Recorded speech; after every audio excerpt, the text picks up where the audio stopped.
Arcadia Queenie had a peep over the right shoulder, and she's going to blow them away. Galaxy Star draws away from them. Pike Magician.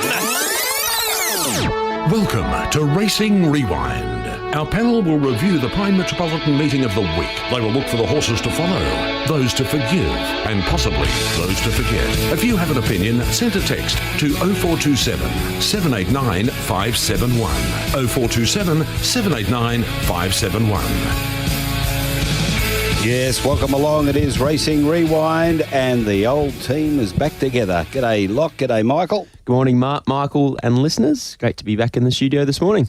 G'day, boys. Likewise, Bunbury yesterday, a little bit cooler conditions than what we experienced here in Perth, and a twilight meeting from Pinjarra today. Looking forward to it.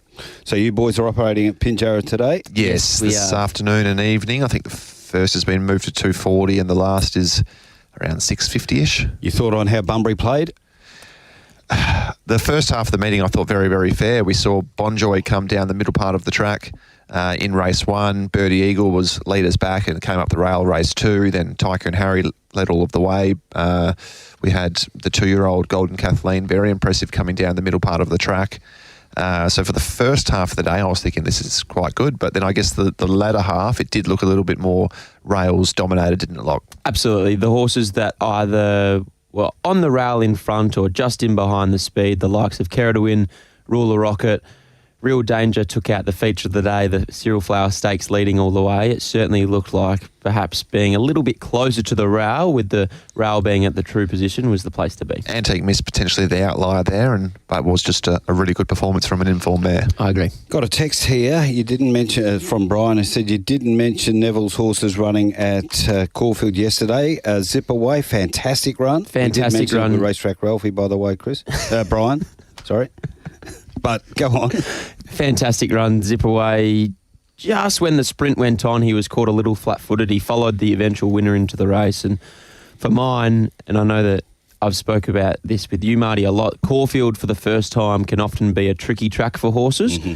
And he just didn't appear to handle the corner at Caulfield, in my opinion. But once he balanced up, I thought he found the line really, really well. Australian Guineas, 3 weeks' time, a mile, much roomier track at Flemington. I think he's going to be right there in the money. Bustler. Now, listening to Stephen after the race, he wasn't too disappointed with the run. No, he wasn't, but it's just a tricky one moving forward. I know the camp are keen to get him to a mile next start, which is completely understandable. But at that weight for age level in Victoria, you can't miss Pride of Jenny. She's going to do that every time she starts. So that's the little query I have on Bustler at the moment, but I have no doubt that he's up to that level. But I just hope he can find a race without Pride of Jenny so he can just travel in a more comfortable position. Australian Guineas betting, King Colorado's favourite at 440, V8's 480. You work your way down to Zip Away, who's now into $13 after that performance yesterday at Caulfield. So well done. And India Pacific, not with Neville now, with Nick Ryan, ran a good race too, just ran out of the top 5. Could have run 6th, I think. I think he did, Yeah. So at Bunbury yesterday, how was the crowd? Who went down?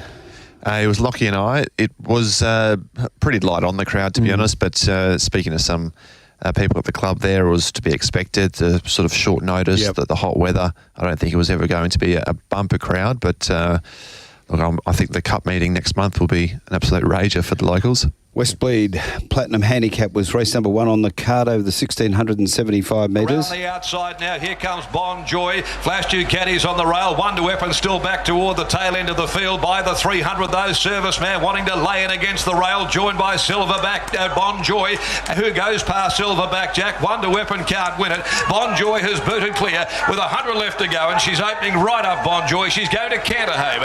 Bonjoy beats Silverback Jack. Over on the inside, Serviceman from Wonder Weapon, who never really came into it.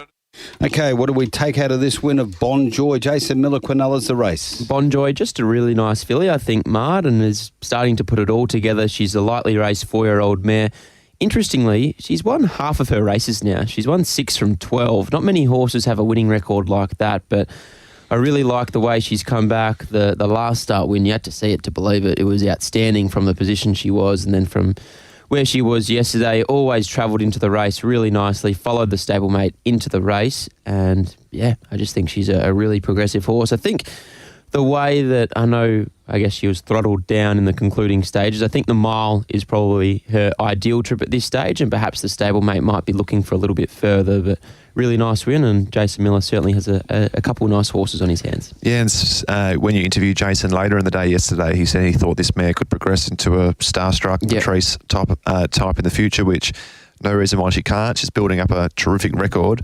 The disappointment of the race was no doubt Wonder Weapon. I was really keen on her chances yesterday, and she was just never in the hunt. You could, watching the replay even again now, you can see Chris just niggling at her, and even from the 600 trying to get her in touch, but she just raced flat, didn't she? And even in the final stages, you would have liked to think that she could go past a couple more horses, but she was bitterly disappointing. It certainly was. And you and I spoke to Dan Morton after the win of Real Danger, and he basically said that Wonder Weapon was exactly that. She just raced flat. In fact, between race 1 and the feature of the day, Dan dropped her off in a paddock, so she's had enough. Yep, I think she's going to have a month off, and he basically said if she reproduced her last start effort where she was awfully unlucky behind Here for Checks, she would have won that race. She's or at least run second. Exactly. She's a mare that he has time for, but was bitterly disappointing yesterday. Silverback Jack, you referenced looking for a little bit further perhaps, was a good winner over 1,800 metres in a fast run race the start prior, and closed off really strongly over the 1675 yesterday. It was a good effort, and Serviceman ended up finding the topper somewhat surprisingly, but stuck on for third. The rest were well beaten.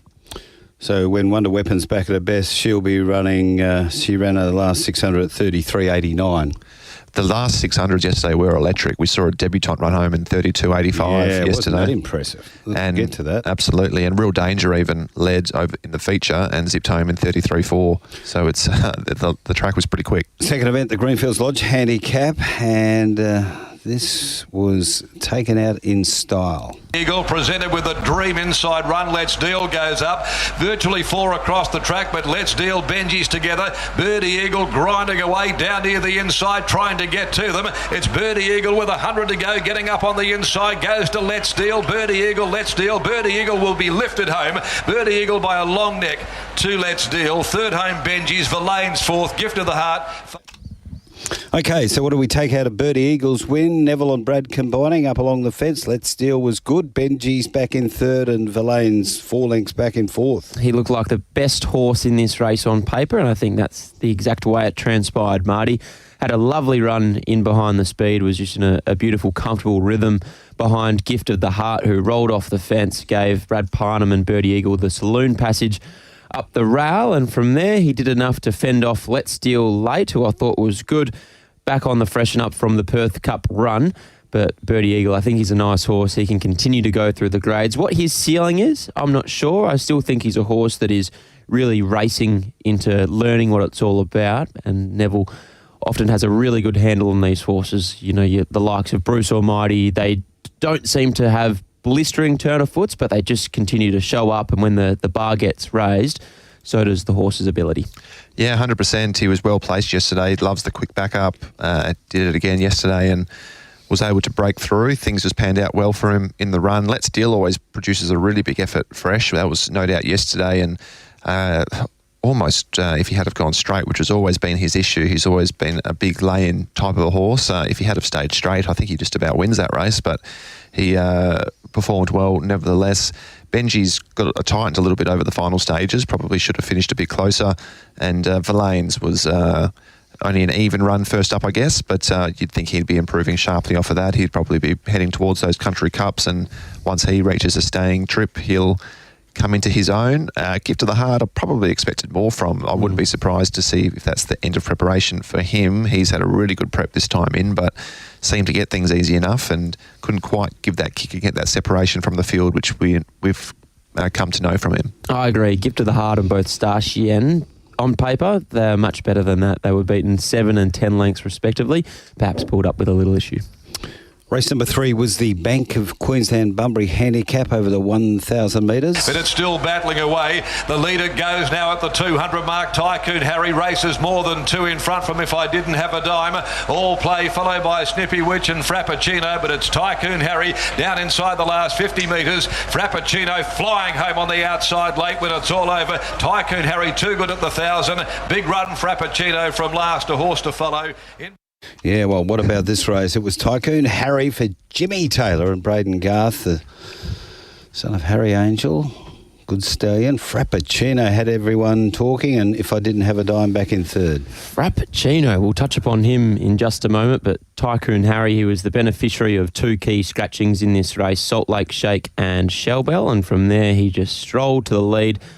Well rated from Braden, just allowed the horse to stride, had horses like All Play and If I Didn't Have a Dime niggling throughout, so it always looked like Braden had plenty of horse underneath him and then kicked away really nicely. He's a nice 3-year-old, this horse, but the penny still hasn't completely dropped, despite winning by a length and a half there yesterday. Braden said he feels like he has more to give and he's going to improve with more racing. So hopefully we can get another 3 or 4 runs out of him this campaign, because in my opinion, he's really a horse that will just continue to improve with more racing. Even in his 3 starts this campaign, he appears to be racing less and less green each time. So hopefully we can just race him into becoming a true racehorse, and that will be the plan for the rest of the campaign.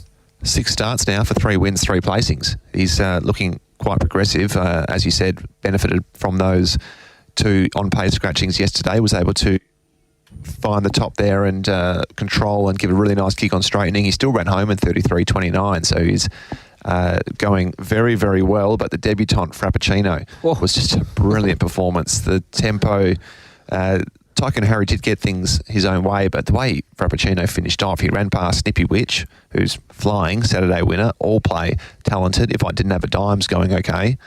And he was just super to the line. 32.85, fastest closing sectionals of the day. Imagine what price he is if he starts in a maiden next start. It was just an enormous run. The full brother to Maricino, who obviously his best trip is 18 to 2,000, and Frappuccino has done that on debut over 1,000. I said to Dad after the race, we were obviously very happy about Tycoon Harry, but we both said, how about the run of the second horse on debut? We wouldn't mind taking him home. And we just said, imagine when he gets to 14 and a mile and finds the front. He's he'll just horse too. Roll along. I could just envision him just breaking horses' hearts in a similar fashion to his full older brother. I'm really, really excited to see where this horse goes to next. And as Michael said, if he's in a maiden, he's going to go around at a very short quote and does still do a few things wrong. So that's going to be the nervous thing and the thing that punters are going to have to weigh up when assessing his price next start. One thing I'd like to know, tell us the story behind Tycoon Harry, how you got to get hold of the horse, etc. He was a ready-to-run purchase that Dad bought for himself and the owners. Which sale? Magic Millions, I think. Magic Millions Gold Coast ready to run. So Dad's had a little bit of luck with the ready to run horses. And he's from that sale. And what they pay for it? Oh, give me a sec, Mark. Harry Angel. Don't get too many of them over here. I wouldn't mind another couple. I know, I bet you wouldn't mind another couple. Was sold at the Gold Coast yearling sale for 20. We're not that smart. But we paid more than that. Is ready to run would be. All right, I'll put you on more than that. But give me 5 minutes. Frappuccino, the horse to follow anyhow. Yeah, no doubt. And I'd continue following the winner as well. I think there's more wins in store for Tycoon Harry. On to race number 4, the Nixon Electrical Plate over the 1100. We've already spoken to Russell Stewart. This was a win. And also Elite Missile starting to work home okay as they went to the 175 though. Golden Kathleen ranges up, sprints to the lead. Golden Kathleen opening up. She's drawn right away from them now. This will show you, followed by Elite Missile, but a brilliant debut by Golden Kathleen. Golden Kathleen by nearly 3. Second, this will show you Elite Missile ran 3rd, and then came Sir Dream All right, we spoke to Russ. He told us how good she potentially is. What are your thoughts here? Really, really exciting 2-year-old. This one, Marty. Golden Kathleen just seems to be the ultimate professional, and it sounds like that's the case in terms of Russell's opinion of her as well. Just does everything right from a behind-the-scenes perspective, and that's exactly what she did there yesterday. Hot tempo. Live Lucky really rolled along throughout, essentially just charged through the bridle, but yeah, the way she travelled and then the way she let down to win by almost 3 lengths, she is very, very exciting. And the fact that Russell believes that she is his best 2-year-old when we've seen 2 really impressive performances the week prior, it just goes to show that she is the real deal, and I'm really excited to see where she goes to next. Was she potentially going for a little break now? He said that. Okay, so a little break, and then weeks. I presume that she assumes in the usual path, Jim Crack, Karrakatta and the like. $3,000 yearling online purchase as well. Unbelievable. But the thing I liked is that she settled close enough to the speed with that tearaway leader, but she was the only horse to break 34 last 600, even though she settled that close. 33.77. She jumped, she travelled, and she finished off better than anything, and she was pulling away from them. So it was super dominant, whichever way you look at it, to run home in that 33.77 time. She looks really, really exciting. So Russell certainly has a nice filly on her hands. Michael, you and I were speaking after the race that a lot of our good 2-year-olds appear to be fillies at this stage. Yep. Russell's a fillies. Golden Vale is a filly. Glasgow Lasser, unfortunately, won't progress much more, I don't think, but is this campaign, but is a filly as well. Yeah, exactly. Simple Living. So some of these lead-up races heading towards a Karrakatta, obviously after the Magic Millions next Saturday, they're going to be very, very strong. 100%. And by the same token, the Colts and Geldings features might be a little bit weaker than average. So a horse like Elite Missile yesterday, the way he finished off, you'd think he'd be able to be pretty hard to beat in a Perth Stakes and those type of races. This will show you was really tough. She had to do a bit of work from barrier 10. The leader really rolled along and she was able to stick on strongly to run second. I thought she was quite good through the line, still ran home in pretty solid time as well. Elite Missile, by all reports, will be backing up into the Magic Millions, and he was a good effort into third yesterday. And Sir Dream a Lot surprised me a little bit, but was quite a good run as well. I agree. This will show her. She'll be one of my follows out of yesterday's meeting. Not a Magic Millions purchase, so she'll race either side of the Magic Millions, and if she can lob herself in a 1,000-metre 2-year-old race at Ascot on a Saturday, she looks like she's ready to run professional. She'll be hard to beat next up.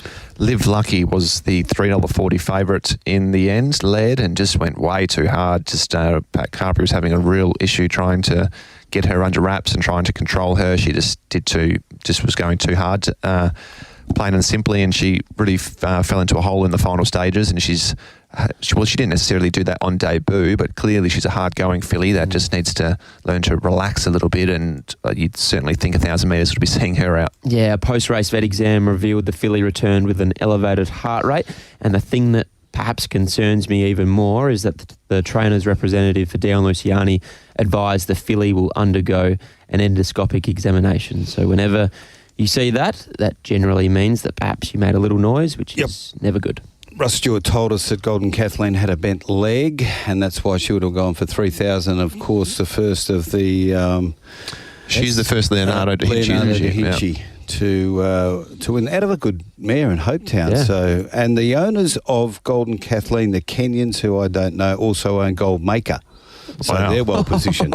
Are they ever? Very well positioned. Who was only a $5,000 purchase, Goldmaker. Was he really universal ruler? And he is a male, so he's going forward to carrying the flag for the males at this stage. 25 minutes past 8 o'clock, 27.9 degrees here in Perth. What are we looking for today? 35, a little bit of respite from the 40s. It has been a hot little patch that we've gone through. Race number 5 was the Silverado-Bunbury Handicap over the 1,675 metres. Good guard Lochie drops out last. Barramagic looms up and quickly hit the front at the 200 mark, and Barramagic races to the lead now from Material Witness. In behind them to Go Bella, blazing away. Autumn Rebel can't run a place. Barramagic's in front from Material Witness, and Barramagic's home. Barramagic with a double to Brad Parner beat Material Witness, blazing away third from Flower in the Wind. Well, we were getting a little bit excited here, Bradley, in the left. Barramagic, Material Witness and blazing away. First things first, we've just got up. Tycoon Harry was a $70,000 purchase. 70,000. So he's won that back, which is good. Yep. But Barramagic, great win. Bradley Parnham got you up and about, Mart. Outside leader throughout. Good tempo set by Material Witness, and I think that really suited and played into the hands of Barramagic. He was the horse in this race that is better suited perhaps over 18 or 2,000 metres. And so a fast run 1,600 metre event was the perfect recipe for him. Material Witness was awfully brave in second, leading all the way, but Barramagic was just the strongest horse for longer. And we've always seen throughout his career, he's just a very honest galloper, and he's been a little bit slow to the uptake, but as an 8-year-old, he's still winning on Saturdays, which is great to see. Yeah, 100%. He's come back better than ever at this preparation. I think he'll head to the Bunbury Cup if he can gain a start now, so that'll be exciting for connections. As you mentioned, Material Witness led and stuck on bravely for second. This is when we saw the track sort of starting to play a bit more on speed now around this part of the day. But Blazing Away, to his credit, still finished off really well, similar to what Let's Deal did. Freshened up from the Perth Cup, about 40 days between runs, and pulled out a cheeky effort. Talking Point, Autumn Rebel, who had won 4 of his last 5, settled last at a stage of the day which wasn't suitable, but still well below par, I would have thought. Beaten 3.5 lengths and just never really looked likely, did he? No, not at all. The fact that he wasn't able to run past the likes of a Candlelight Supper or Go Bella, I think that was big cause for concern. Interesting to note in the steward's comments, no abnormalities to report. Or no vet report, even. So Or no vetting. It just says slow to begin, losing 1 length. I actually saw the horse get vetted, so I think that needs to be updated, right. And we need to be notified whether the horse had no issues or an issue. It's hard to know. Autumn Rebel, Darren, we all know he was on record saying that he'd like the horse to just progress towards a derby in a similar fashion to what he did with Gadding many years ago. Who knows? Maybe he didn't handle the heat on the day. Maybe he raced a little bit flat in a similar sense to Wonder Weapon, but ran home in the second fastest last 600 of the race. So that even makes you scratch your head even more. Exactly. You can always forgive one. So hopefully, if he does pull up sounding well, we can progress forward and perhaps just take him with a little bit of caution next run. But hopefully he can continue, because it'd be great to see him in those 3-year-old staying features. Outside of that, not a huge amount to report this race. Flower in the Wind is tracking along okay, hasn't been beaten far at all this preparation, but Barra Magic just come back very, very well. Good to see 2 horses out of the Perth Cup at their first runs run so well. Absolutely. Stayers de Rejeune, Blazing Away, and Let's Deal. So those horses obviously will be going Country Cup wise and have returned in good form. And there's, sorry to interrupt, there's a couple of good triallers trialling at Lark Hill on Tuesday as well that is being set for that, set for those features. Queen Elena, Black Fantasy, Tina Kutu. So I think there are a few horses in that 1450 metre trial that'll be on that path as well. Text here from Suey, and we'd reported earlier on that Bjorn Baker had rated Caballas, that winner, yesterday as the second best horse he's trained behind Osmosis. And Suey said when they interviewed Bjorn Baker after the last, he sounded a bit like me after race 12 at Ascot last week. He doesn't socialise well, Bjorn, as we know. I think he had a brain fade overlooking Overpass. That's from Suey, and said, by the way, happy Chinese New Year. Thanks for that, Suey. Get your texts in on 0427 789 571. Bjorn's post-race interviews can be a little bit blurred at times. It can be. I remember when I interviewed him after the win of Overpass in the Winterbottom, one of the Sky producers tapped me on the shoulder and just said, beware, Lochie. Sometimes he can have a few before he gets interviewed, and it can be a little bit tricky. I said, don't you worry, son. I interview trainers at Ascot during summer. We're quite used to it. Yeah. Right, time for a break. You are listening to Racing Rewind on Tab Radio Racing and Sport. Inside of Red Inferno, and Final Authority followed further back. Paddy's flying. It's Ginnivan and Bayzid going toe-to-toe. 200 left to go. Bayzid's on the outside of Ginnivan. Ruler Rocket gets around their heels now and is coming after them. Battling back Ginnivan. On the outside, Bayzid. Ruler Rocket is diving at them, and Ruler Rocket will pick them up. Ruler Rocket just got there from Bayzid. Ginnivan. Norma Stars, the rank outsider. Cool, smooth ride there from Jagsy Turner on Ruler Rocket. Switches around heels and grabs Bayzid and Ginnivan, who'd enjoyed a little 2-horse war. Ruler Rocket, really good win this. It always looked likely to transpire in this way on paper with Ginnivan and Bayzid, and Ruler Rocket was the big beneficiary of that. Lovely ride from Troy Turner, who just knows this horse so well. Second up there yesterday, travelled into the race really, really nicely, and as you said, Marty, just got around heels at the right time and found the line really well. Didn't win by a big margin ahead of Bayzid and also Ginnivan, but Ruler Rocket has always shown really good ability, and it was nice to see him back in the winner's circle yesterday. Yeah, absolutely. He was probably only fair first up, even though he was only beaten a length, but he's always been a horse that's shown really good ability. Didn't trial all that stylishly either, so perhaps he's just taken a little bit to come to hand this time in, but was given the run of the race, which he was always going to get. Bayzid and Ginnivan just eyeballed each other throughout, went toe-to-toe the whole way, and it just set up perfectly for Ruler Rocket. Was able to get over the top of them over the final stages, but I thought Bayzid was really, really tough in the end. To miss the kick, was hunted up, sat outside Ginnivan, carried a kilo more and was still tough through the line. And Ginnivan as well received that pressure and stuck on well to only be beaten in the neck. And Norma Stars at 30-1, the veteran mare who finished off well and ran fourth. Absolutely. Norma Stars, she's very capable of running a big race at a big price. 30-1 there yesterday. Bayzid has just had a remarkable campaign. He's been up for a long time now, but Tiana Robertson has done a wonderful job with him. Obviously, he looked like he had almost found his mark without the blinkers. Then the blinkers went on and he went to a whole new level, both last start and then his run there yesterday. He continues to race well. How many more runs he has this campaign, I'm not sure, but he has just been an absolute marvel for Tiana Robertson and her owners this campaign, and she's done a really good job with him. 100%.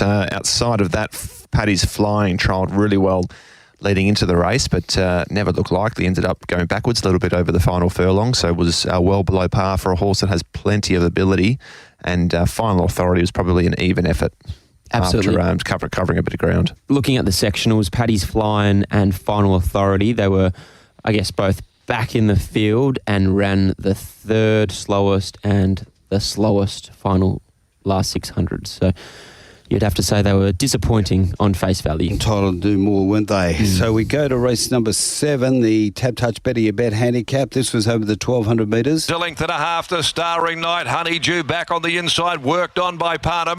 Now the Ladies of Amp gets into the clear. Trade War rode a bit of a bump there and also clipped heels and dipped, and Antique Miss is running on. Further back is Cable Boy. Honeydew had hit the front though with 150 to go, with Antique Miss cutting the margin down from the Ladies of Amp. Honeydew and Antique Miss, but it's Antique Miss. She's in grand form. Antique Miss makes it a hat-trick and beat Honeydew. The Ladies of Amp third, followed by Cable Boy and Starring This is Night. going well. Antique Miss for Mickey Grantham, and also Victoria Corver beats Honeydew. Jimmy Taylor, what did you think of the run, Lock? We'll get that off here in a minute. And then the Ladies of Amp back in third. Credit where credit's due. Antique Miss, she's just a mare that is in a rich vein of form, made it a hat-trick of wins there yesterday. And in my opinion, she's just absolutely flying. You look at her form behind or ahead of Madam Magic, settled outside the leader on that occasion, absolutely bolted in by almost a length and a half, east down on the line ahead of Starring Night last start. And there yesterday, won by a half a length, but I think she did it pretty easily. Lovely ride from Vic Corver, was 1 out, 2 back, followed a horse into the race that took her right into the corner, and from there just let down really nicely. No superstar Antique Miss, but as we so often say on this program, mares in form, you just have to continue to follow them. And I'm sure Michael Grantham will just continue to space her runs a fraction, 2-3 weeks between runs, and she'll be very hard to beat when she goes around next. Ran pretty solid time as well. So this was only a 66 plus ratings race that got scaled down to a 64, ran slightly quicker than the Cyril Flower Stakes, which was the following race, and Antique Miss zipped home in 33.90, the only horse to break 34 seconds. So she also did it in a part of the day where those on speed were generally dominating. So I thought there was a lot to like about that win yesterday. Lovely ride, lovely win, a mare in form. Honeydew's getting awfully close. She looked ready yesterday, third up, and she only went down by half a length. You'd think that she'd have a win right around the corner. The Ladies of Amp hit the line really, really well. Cable Boy has been finishing off well throughout his preparation, and another honest enough effort. And Starring Night, probably just ridden a little, just no fault of Chris's, but it's the way the lack of speed engage ended up settling a little bit closer than he's probably suited to. But he's also been up for a long time. I think he'd be ready for the paddock anyhow. So he was an even enough effort to run there in fifth. I agree. Trade War, perhaps a little disappointing. I thought Braden Garth slotted him into a really nice position from barrier. 6 of 8, beaten almost 7 lengths, a shade disappointing. Mardon Honeydew, as you requested, we thought she was really good. Just bumped into a mare that was better on the day. She's getting awfully close, as Michael touched upon. If we could just pick up a win or two this campaign, we know that we could then tip her out, bring her back for the winter months, and then hopefully get a little bit of black type on her page. Yeah, well, the thought is she does go a bit better with a bit of sting. Oh, yeah. Easy. In the ground, or out of the ground. Like a lot of headwaters do. They actually ran quicker time, 1:10.62 than the Cyril Flower, so the next race coming up, so that's a good effort for the 66ers. Yep. We go now to race number 8, the Busy Work workwear. Cyril Flower Stakes over the 1,200 metres. Real Danger setting sail for home, led them at the 400. They turned in the Cyril Flower. Real Danger given a little dig now, races two clear. Mood swings immediately under the Persuader. St. Oreo on the rail, goes two walks. My Bella May, she's starting to knuckle down, and Hodzed's coming right down the outskirt, but they still have to get to Real Danger, and I doubt they will. Real Danger stole the march on them, kicked away. My Bella May runs to second, but Real Danger wins it again. Real Danger beat My Bella May. Mood swings came again for third from St. Oreo. Titan Blinders followed further back by Hot Zip. Well, she did look the best of good things and won that way. Real Danger takes out the Cyril Flower from My Bella May, making late ground never in it. Mood swings and St. Oreo back in fourth. Really good win. The field was obviously decimated by scratchings, only a field of 7, and two of our favourites in this race in Live to Tell and Wild Bell were both out, but Real Danger backed into $2.70 favouritism in the end, and Chris Parnham just rode her like the best horse in the race, gave her a kick out of the gates, found the front with ease, and from there thought she was very, very well rated. Still ran home in 33.42, leading all the way. So got it cheap out in front, and then from there I think Chris Parnham was able to identify that, kick upon straightening, and she was just never getting beat. Dan Morton has an interesting discussion to have with Linwood Park, her owners, in regards to whether she progresses on to a Pinjarra Classic or whether she potentially gets set for a Bluff Knoll if she gets a slot. But either way, she's a very, very valuable mare now. Well, we can talk to Dan Morton about that because he is our special guest on Racing Rewind. Hi, Dan. Morning, Marty. How are we going? Yeah, we're going well. Lochie and Michael are here as well. And Loch was just saying about where to with Real Danger. Bluff Knoll, possibly a chance. Yeah, well, it's on the table. I had a quick chat to Troy Van Heeps last night on the way home, and just had that little discussion about, what's available sort of moving forward. And I alluded yesterday, probably the black type races are more enticing, given that you're adding value to the mare. 13 and 1400 metres of a Pinjarra Classic or a Bunbury Stakes doesn't seem to be any concern for a mare like her either, Dan. No, I wouldn't have thought. Well, we haven't been there since she's been in our care, but she's been out there successfully, with the other guys earlier. So, given what we've seen of her, no, it doesn't hold any fears. Given that the Quokka is on April 22, the consolation race that day is the Joey, which is worth $200,000, but I don't think that race is black type either. So I guess you probably wouldn't be looking at progressing that far because it sounds like you're just keen to keep that black type going for her. Well, yeah, like I say, everything's on the table though. So if that sort of fits in, and prize money. That's it's good prize money. So yeah, we'll look at all the options. I found it fascinating since she's been in your care. She was a 1,400 metre horse previously and raced up to 1,600 metres. But as you mentioned, she's never been past 1,200 with you. She was dynamite 1,000 metres early doors and now 1,200 metres. What swayed you to keeping her to the sprint trips, given that when you purchased her, I'm sure you would have looked at her form and you would have thought you probably had a 1,600 metre horse? Yeah, I just sort of wiped the slate clean when she came, and just got a feel for her myself without worrying too much about what she'd done previously. And she just really, really was sharp. And I just sort of like what we were seeing work-wise, back on top of the ground in our training regime, and she just really sharpened up. So we used that asset for her, and pretty successfully.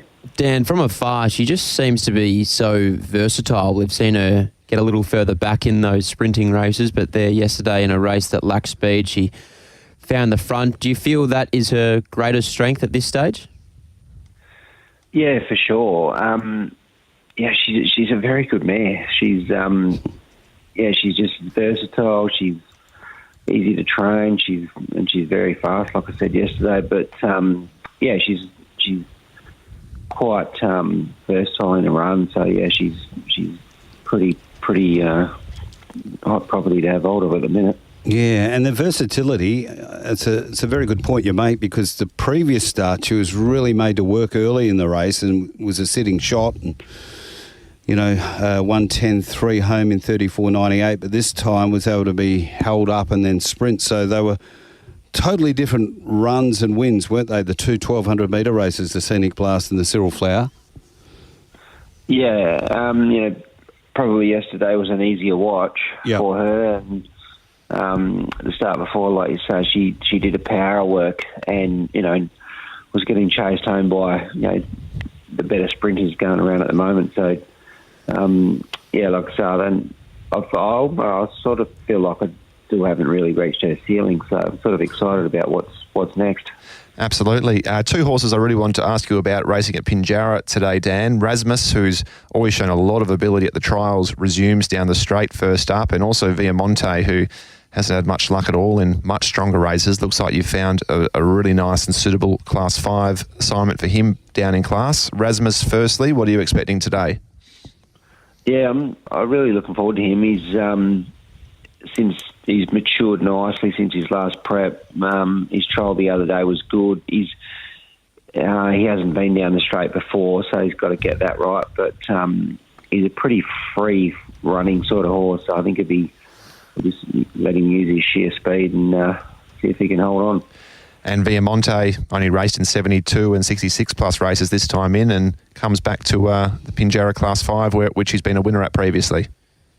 Yeah, he's a good horse, and it's the right race for him. So, got to carry a little bit of weight, but I think he's ready to break through. Yeah. Did I see him be sold the other day online?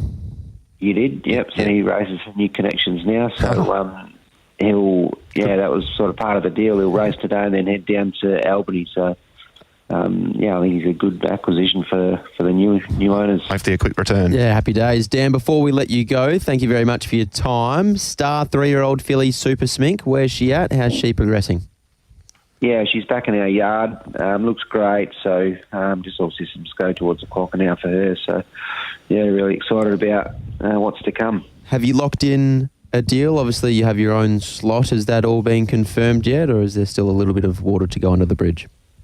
No, we haven't actually locked it in. We've just been working through things at the moment. Actually yet to sit down with the ownership group, so we're just sort of tinkering along with that at the moment. But, we're probably not far off getting it sorted out. Dan, we've been in the middle of a real brutal hot spell. It's playing havoc with everyone. How's it been from a trainer's point of view? We saw a lot of horses scratch from Bunbury yesterday, the meeting transferred from Ascot. How's it all been handled by your stable? It is what it is. It's brutal. You just got to, probably definitely adjust with your work regimes with the horses and just lighten the load a little bit. Just get them all through. So, we were lucky enough to, go and get a result yesterday. It may have not suited some horses, and that's why they didn't go. Horses early in prep, you can understand why they wouldn't have risked taking some horses to knock them around first up. But I was confident with our mare, at least, that she was, very race fit and was going to handle it. They both pull up well. I see Wonder Weapon, Michael's report, has gone to the paddock. Yeah, she has. I'm sure that wasn't heat related. She's had a few runs this time round, and she was just below what I expected of her yesterday. So we just put her straight in the paddock and look forward to her coming back. Okay, Dan, thanks for coming on Racing Rewind. Continued success, particularly with Real Danger. Thanks, guys. Cheers. He's a beauty, Dan Morton. All right, tell us about the race, boys. Well, I don't think we need to touch upon the winner any further, but My Bella May, I thought she was a terrific run in second, Michael. Yeah, she was. The winkers went on yesterday. Darren McCauley made a good point yesterday morning that all of her wins had been with the winkers on. They went on yesterday, and she settled a few lengths back, which probably cost her finishing closer, but she still closed off really, really nicely. Mood Swings settled outside the winner. They went really steady. It was a great really well-rated ride by Chris aboard the winner the first half of this race, and he was able to zip home in 33.42, so it was a difficult race to make up ground in, and Mood Swings was the beneficiary of that outside leader, and Santorio, who's put together a pretty solid run first up, and even yesterday I thought he was quite good through the line as well, so he appears to have come back nicely. Disappointment would have been the horse that I tipped, Goes Two Walks, settled one out, one back. The horses in front of him kicked away, the horses behind him make ground on him, so I think that was below par for him. 1,200 metres has never been ideal for him, but you'd think that was not an end of prep run, but you'd think he'd be better suited dropping back to the short course moving forward. Certainly below his best. Mart, we heard during the week that My Bella May, after this campaign, potentially heads to Lindsay Smith for the remainder of her future. Do you have any, I guess, insight in regards to what the go is moving forward? No, not at all. Thanks. Appreciate it. Well, she's got a Bluff Knoll slot anyway, so I suspect she heads down to Albany and then heads across to So she'd Lindsay obviously be staying with Dion for another couple of runs then, and then hopefully heading east after that. What horses have you heard that have been confirmed for the Bluff Knoll? I've heard Acromantula. Yep. Yes. Laced Gold Up Front. Hills. Yes. Songer. Yes. Saloon Bar. Yep. Red Can Man. I'm I think not Wolfie sure. actually may have said he could miss it.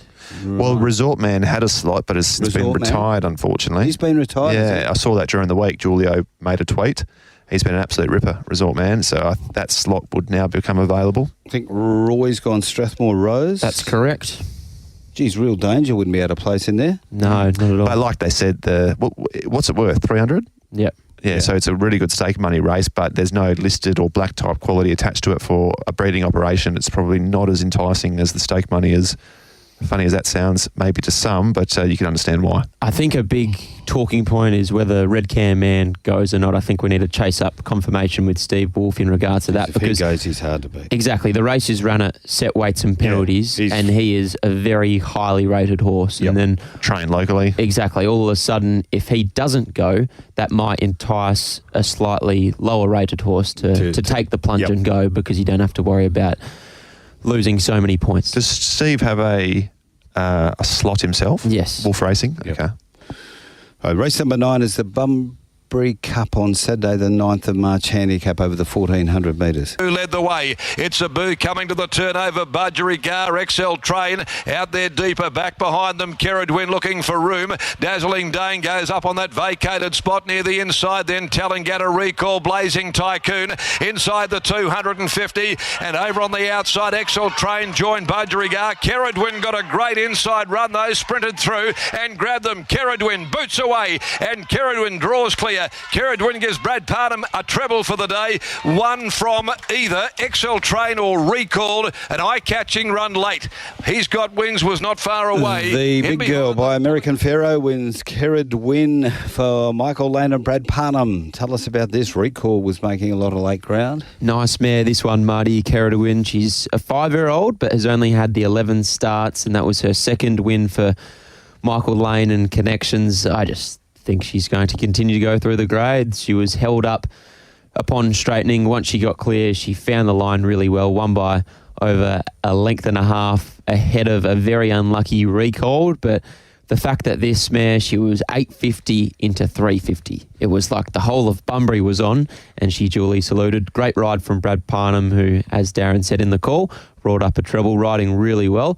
And Michael Lane and Connections are going to have plenty more fun with this mare. And with that betting fluctuation, that was actually the late move as well. There was as much as $10 around pre-post or like the couple of days leading into it. Obviously playing Rio, who was around favourite, was scratched from the race, so there were an element of deductions. But even in the last hour of betting, I think she was $7 or $8 into $3.50. So it was a genuine plunge late, which was certainly the biggest move of the day. And she was just trucking in the run. You were watching it, you were wondering where Brad Parnham's going to go, and then he was able just to weave his way through the middle of the pack. The sliding doors moment happened, and she let down with a really strong finish and pulled away over the final stages. Recalled resumed after running second in the Kalgoorlie Cup the last time we saw him back in September or October, and he was a cracking run. First up, no trial, 1,400 metres.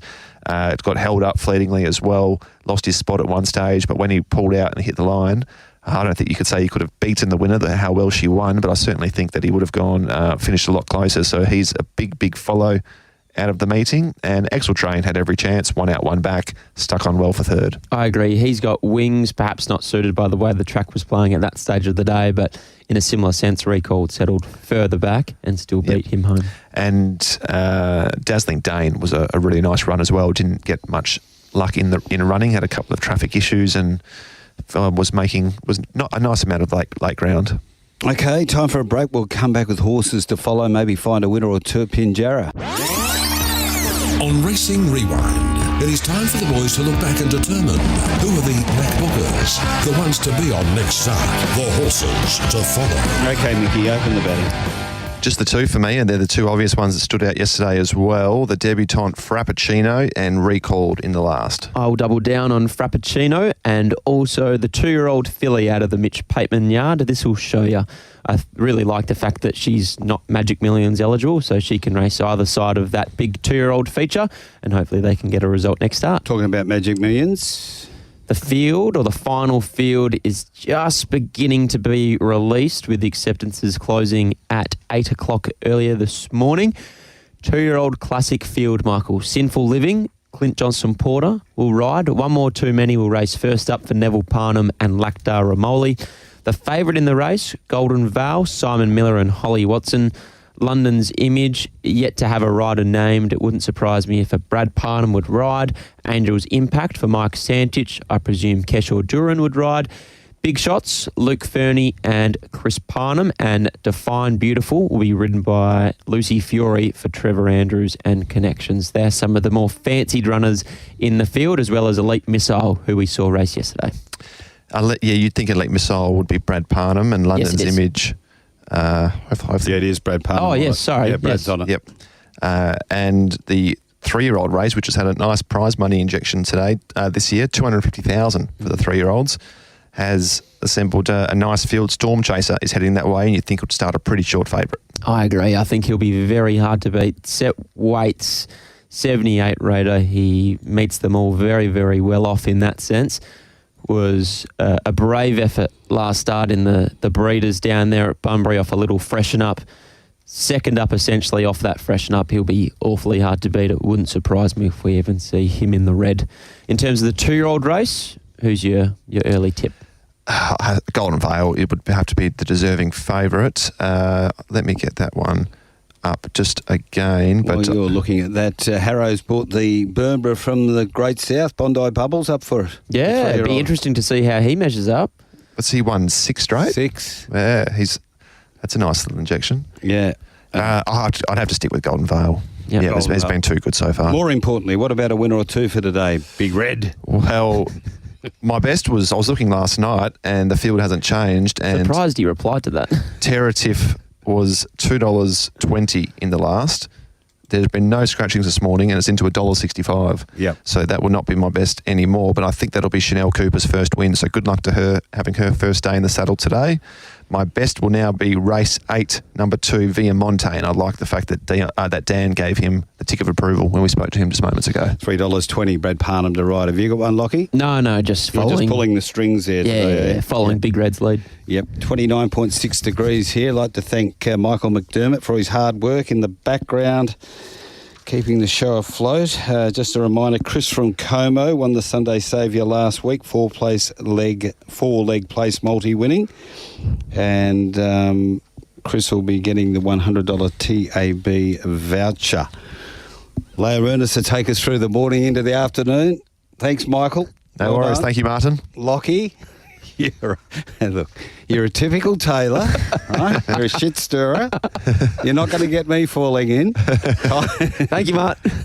Enjoy Swanbourne. That's where I'm heading.